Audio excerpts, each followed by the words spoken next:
This is Classic Gaming Volume 2 from Gamesradar, part of the Future Publishing Group. Full disclosure, I was actually sent this book by Future to do this video, and what this book is, as the name suggests, a look at classic gaming and the ultimate guide to retro gaming, Volume 2. As the name suggests, there is a Volume 1 which has different consoles covered in it. The main publisher of this kind of bookazine, if you want to call it that, is a publisher called Imagine, which also publishes Retro Gamer magazine.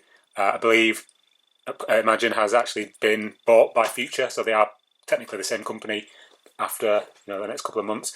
They also have produced other books like this one, the Mega Drive, and the Super Nintendo book, and also the Video Games Hardware Handbook. These are all different from the Classic Gaming Volume 2 because these really are just reused articles that were published first in Retro Gamer. So they took the different articles and then just rearranged them into book form, so they're all in one big collection.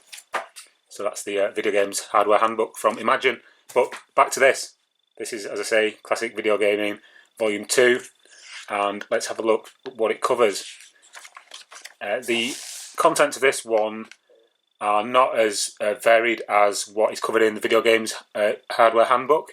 You've got Commodore 64, Atari ST, Super Nintendo, Neo Geo AES, and Dreamcast.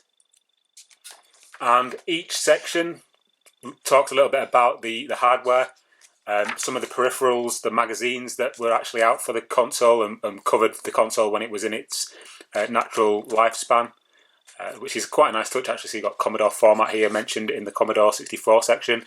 Also different types of hardware that came out for the different consoles. So this one looks at the different types of Commodore and also the Commodore C64 console. Moving on, we have a look at the games. I like this kind of full page spread artwork that they use on some of the pages, and they go into quite a lot of depth on the best games for each system. So we've got International Karate Plus, Whizball, Sentinel, Monty on the Run. So you can see that it's quite, it doesn't cover every single game for every console because obviously the book would be about a mile thick, but it does go through some of the best for each system. So moving on. Oh, that's quite nice. We've got the Atari Falcon, I believe it is. Is it? No. Yeah, it's one of. It looks like a Jaguar controller, but it's grey.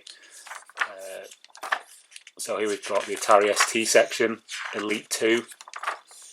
Let's move on. So this is the Super Nintendo bit. Quite a nice layout. I like the design of the individual pages for each console. Because it does give it quite a good look going into the different ones. As I say, nice artwork. Super Mario there, Super Metroid, F-Zero, Star Wing or Star Fox as it's known in other countries. But let's move forward a little bit to the business that I want to look at. Interestingly as well, again, in full disclosure mode, I know one of the guys who actually contributed to this bookazine. His name's Rob. This is actually his Neo Geo, which I've played on because I've been to his house and played on it. So that's quite cool. He actually wrote this whole section for the Neo Geo, which was quite cool. He's very knowledgeable when it comes to this system. And so, yeah, some of the best games for the Neo Geo here as well. I do have a Neo Geo CD, not an AES. I know that the Neo Geo CD gets a lot of bad press because people say that the loading times are really long, but to be honest, I've never really had any issue with the loading times.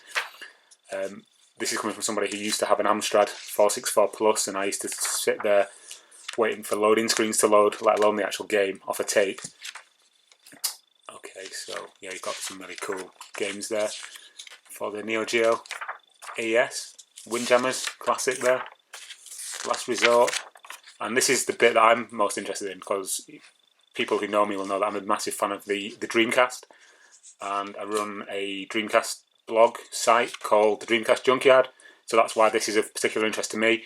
Again, I believe this is Rob's Dreamcast, who also contributes to the Dreamcast Junkyard, And so yeah, it's now famous. It's immortalised forever on the pages of this bookazine. So yeah, gives a little bit of information on Dreamcast, some of the different peripherals. Again, it's not exhaustive. Everything's not covered in here by a long chalk. But again, look at the magazine. This one here is DC UK. And then we have a little look at some of the different games. So Sonic Adventure. I have to be really picky here. I'm sorry, but these shots of Sonic Adventure are actually from the GameCube version.